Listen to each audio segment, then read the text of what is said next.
Hello, नमस्कार दोस्तों। चलिए हम लोगों ने पिछले 2 वीडियो में टेंस के प्रकार और उनके भेद को पढ़ लिए हैं। अब पहचान तथा उसके अनुवाद बनाने के नियम को जानना है। तो पहला टॉपिक है present indefinite tense. Present indefinite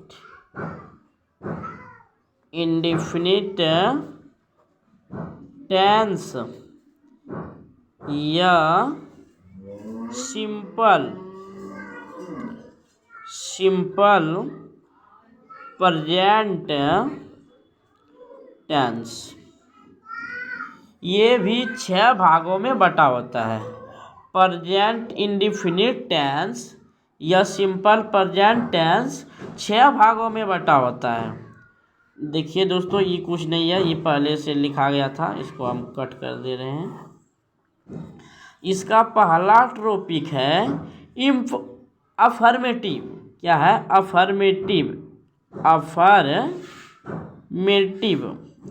affirmative का मतलब तो आप लोग जानते होंगे दोस्तों, सकारात्मक।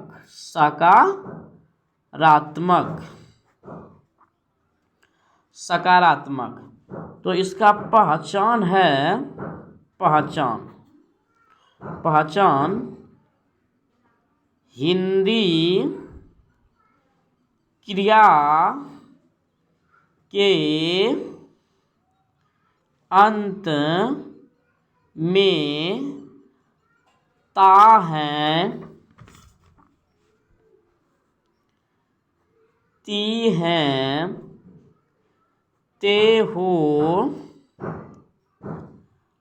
आदि रहता है। ये पहचान हो गया दोस्तों। अब हम लोगों को अनुवाद बनाने के नियम पर विचार करना है।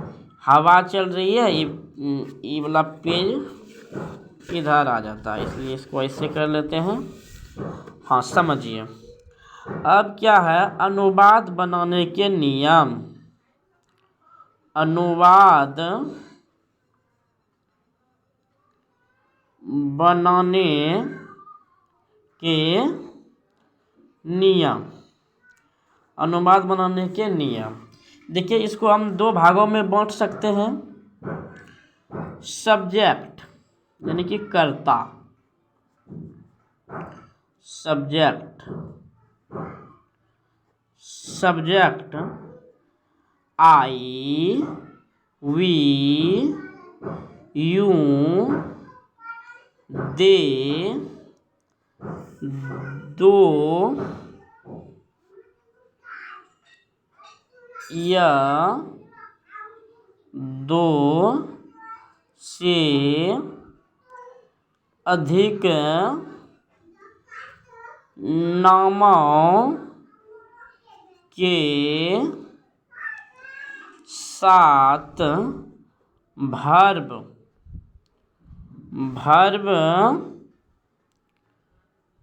का पहला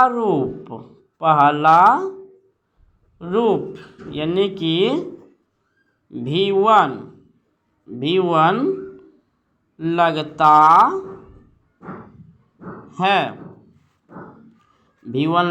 है। इसका शॉर्ट फॉर्म बोलिए या स्ट्रक्चर बोलिए। स्ट्रक्चर मतलब बनावट, तो स्ट्रक्चर STRUCTURE,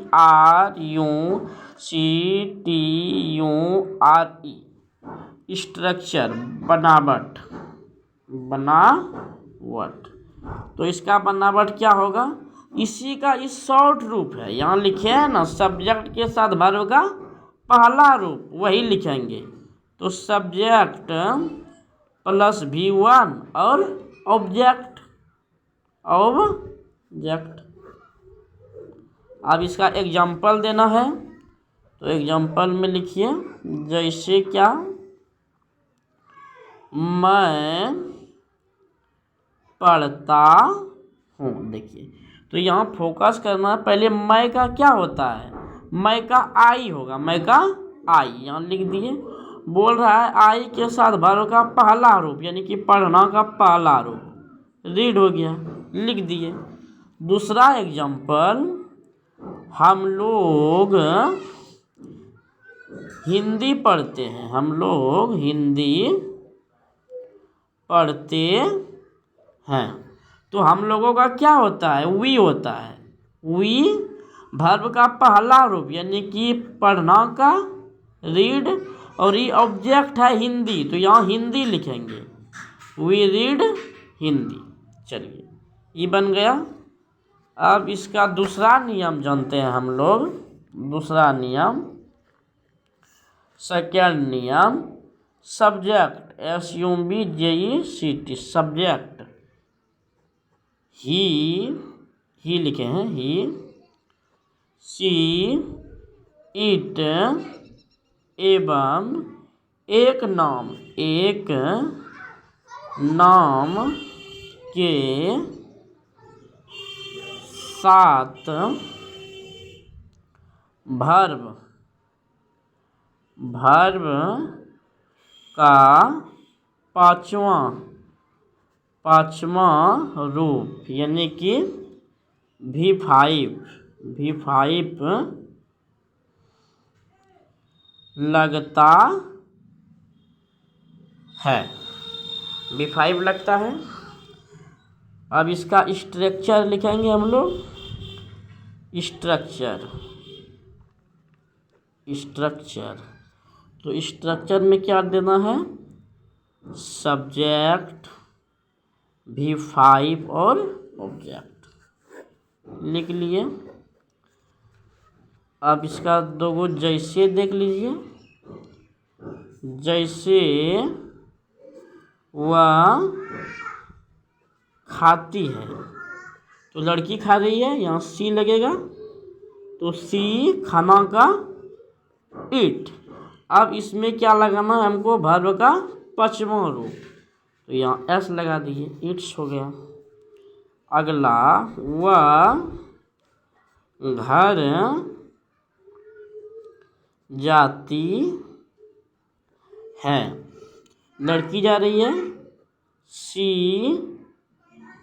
गोज होम। देखिए यहाँ तक आते आते दो टॉपिक बन गया कि वर्ब का पांचवा रूप कैसे बनाएंगे, वो तो आप लोग याद कर सकते हैं। लेकिन यहाँ बहुत सा बात होता है, घर का हाउस और होम। जब यहाँ हम हाउस लिखेंगे, यहाँ पर हाउस लिखेंगे, तब यहाँ टू लिखना है।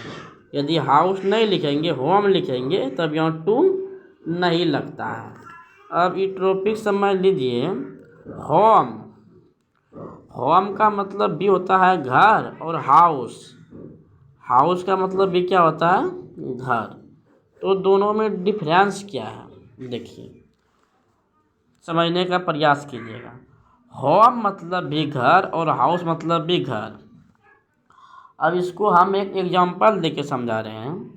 हम आपके गांव आए, हम पूछे कि आपके गांव में कुल कितने घर हैं, प्लूरल हो गया। आपके गांव में कुल कितने घर हैं, सबको काउंटिंग करना पड़ेगा। उस घर को दर्शाने के लिए होम का प्रयोग किया जाता है। हमारे गांव में कितने घर हैं, इसको जब सूचित करेंगे यानी कि घर का प्लूरल रूप, तब वहाँ होम लगता है। और उसी 100 या 200 घर होगा गांव में, और 100-200 घर में उसी में से आपका भी एक घर होगा, तो उसको सूचित करने के लिए हाउस का प्रयोग किया जाता है। यानी कि जब गिनती करना है कि किसी गांव में कुल कितने घर हैं, घर के बड़े रूप को होम बोला जाता है, होम। और छोटा रूप वही जो हम समझाए